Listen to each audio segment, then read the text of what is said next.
Right, okay, so we're on to the various channels and how they work on here. So, best as I can, I've got the Les Paul on because it's a recognisable sound. I think for most guitar players know exactly what it is. I've got to have it on a strap because I can't play it properly on one leg. It has to be on this one, and that's just not comfortable where I'm sitting. Okay, so channel 1, you've got high and low switches. All they really seem to do, we start without them, and I'll just dial everything to 12 o'clock for that channel. So, yeah, nothing's pushed in. Right, okay, so channel 1, nothing pushed in, everything at 12 o'clock. It's the neck, both. Bridge. It's very sort of dry sounding.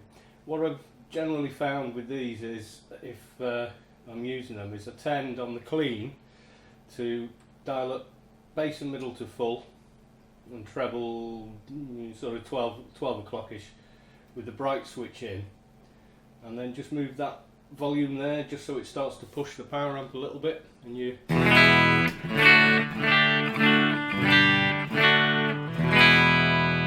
that bit sweeter.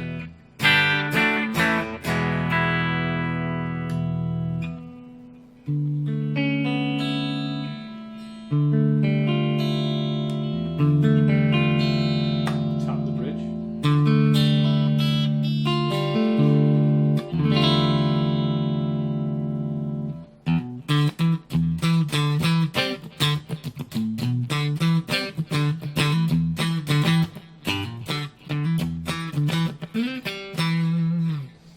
Gives you those. I'll just push that out now. Bright. It does. It's like it's adding presence more than it's adding anything else.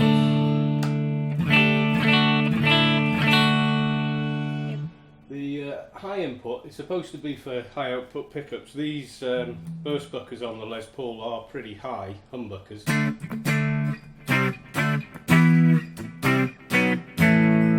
To pull some of the low end away, and if you go for low input, it seems to just take the treble off slightly. It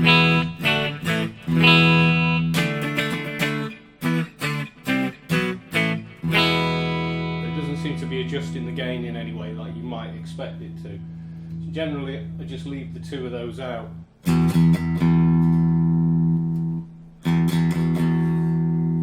It's subtle, I'll say that. You know, so but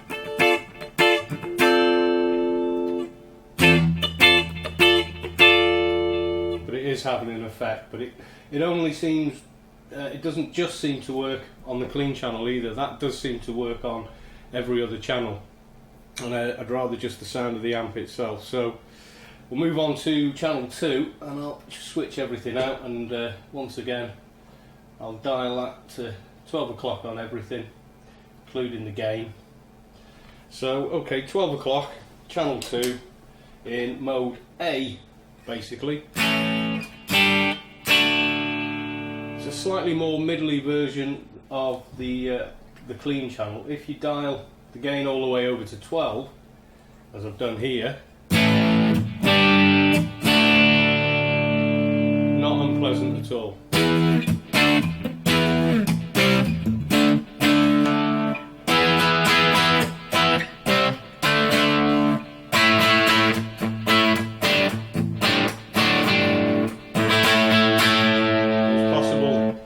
To play down to quiet.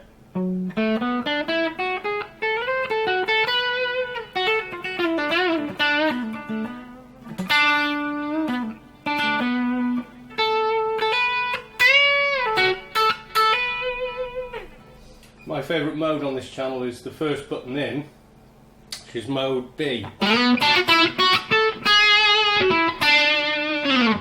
Now to my ears it's slightly harsh, so what I tend to do on this crunch channel is roll the treble back, pull the mid up, kind of leave the bass just a smidge over 12 o'clock, anymore, and I don't feel like it's throwing as much. There's too much energy in the amp being used up for low end that's not needed in a live situation with a drummer and a bass player and, you know, keyboards or whatever.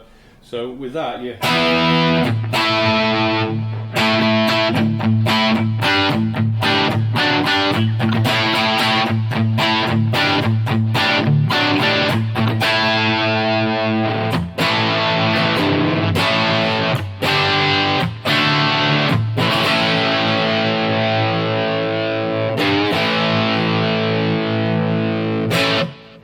That's my kind of sound really, and that's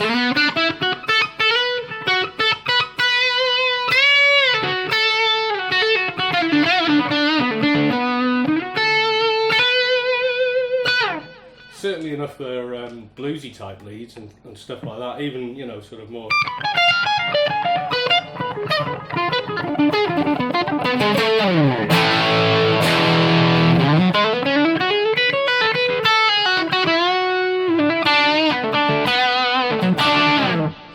Mode C changes the voicing, but it also boosts the gain of the channel quite a bit as well. So with that,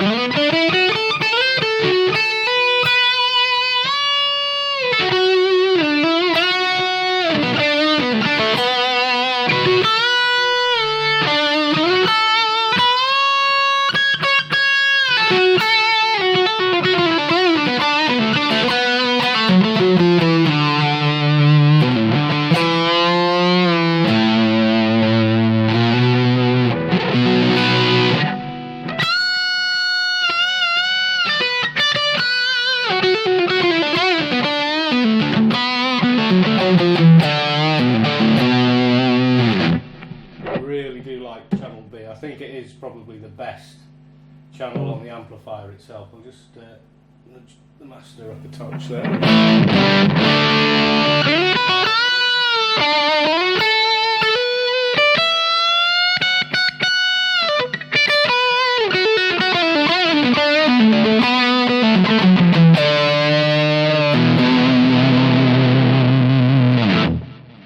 Very gainy, certainly plenty of, you know.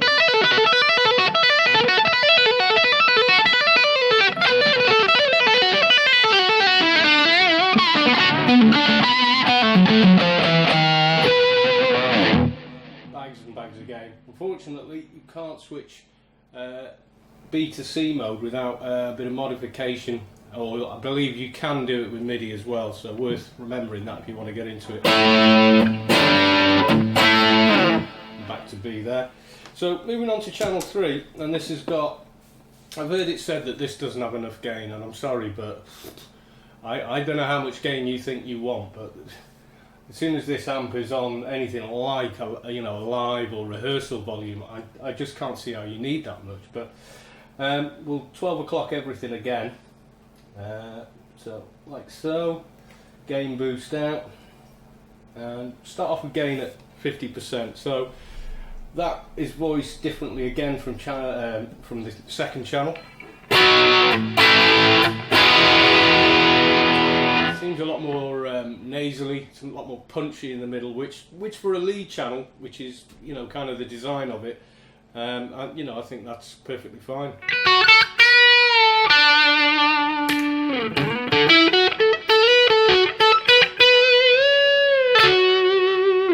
If you think about it, I'm getting the same kind of feel and response as I had with channel 2 on full gain in B mode. On channel 3 at 12 o'clock I've got at least that much gain. Now if I 12 o'clock that,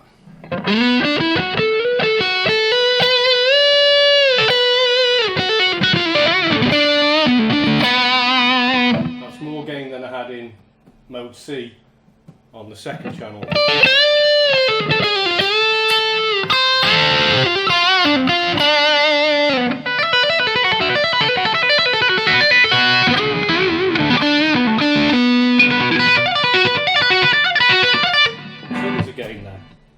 Okay, there's actually my voicing again.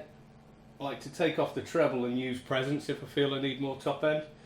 Middle, well, that's where your guitar lives, and then a little bit more low end on this because it is as compressed as it is, to me that's kind of the sweet spot for that.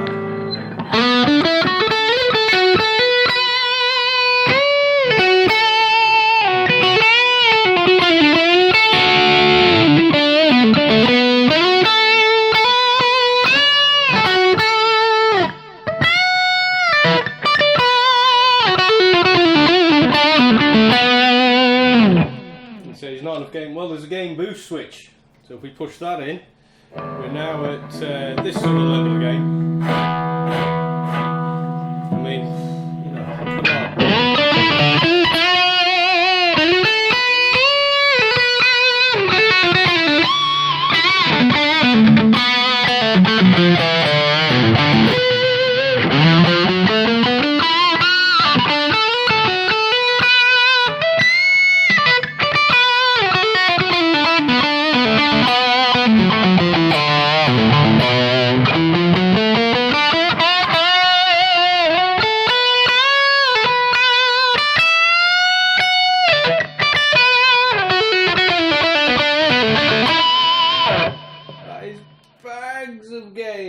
absolutely bags. I'll probably go for a bit more mid, a bit less treble, and maybe even a little bit more bass on that one. So there we are there.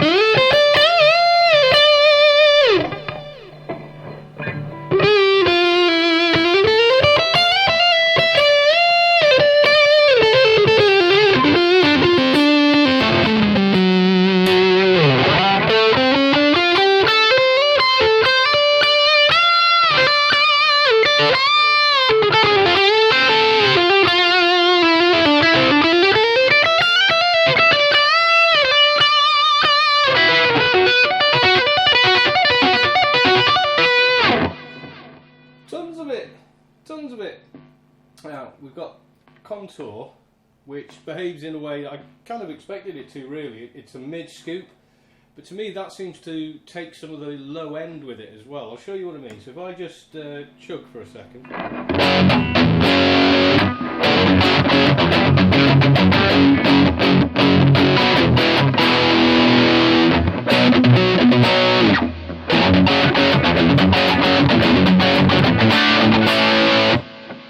Hit the that mid or contour button there.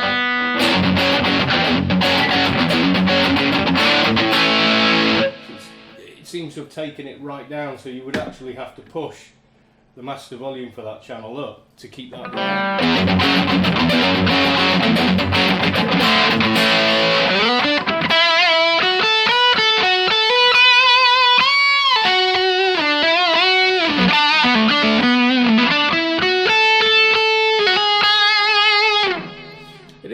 I guess for the, you know, the right player. And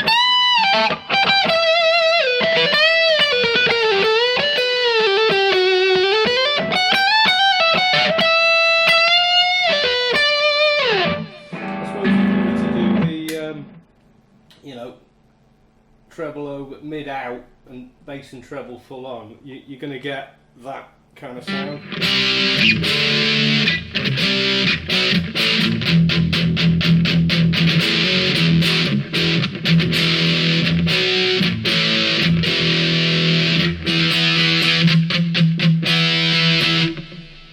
Personally like that, I'll be honest. You know, the guitar's a mid-range instrument in terms of the frequencies it produces. You know, for me it's much more kind of, you know.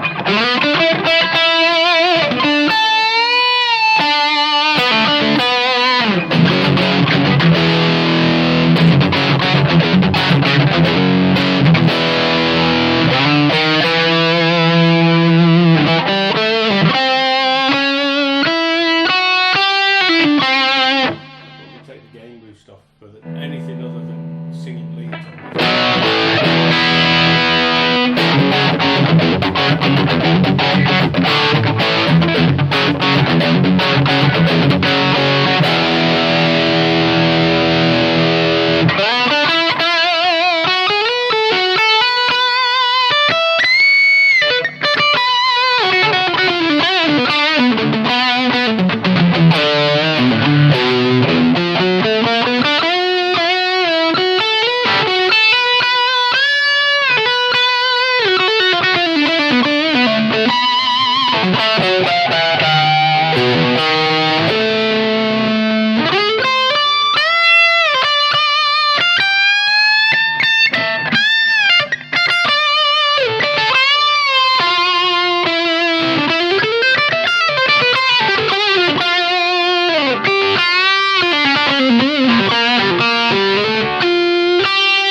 prefer channel 2 on this amp. I think that is the killer tone for the whole amplifier.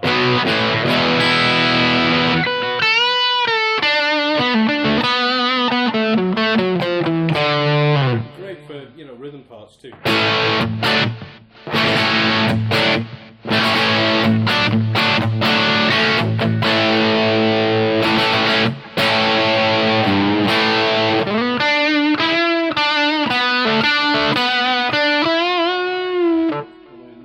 Mode C.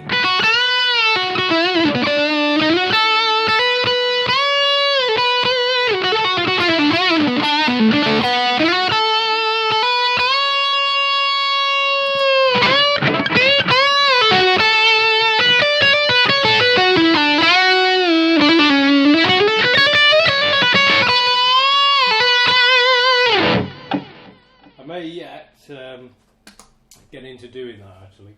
But that's basically how I run it. I've got the effects loop in serial mode, so the effects are all the way over. Parallel would be better if I had a kill dry on the delay pedal I'm using. Presence, just while I'm recording, I don't really need it, so that's way down. Master volume is just where it is pushing. I mean, anything over halfway, and you just really, you're kind of saturating the power stage that bit more. And I've got the THD-hotplate, which is soaking up the sheer power of the amp. It's mic'd up on a SM57 down at the bottom. So I'm going to mix the sound of the camera along with the sound of the mic, and that's what we shall have. Oh, and camera number 3 is over there, and that's just a close-up of the controls for you. Okay, bye for now.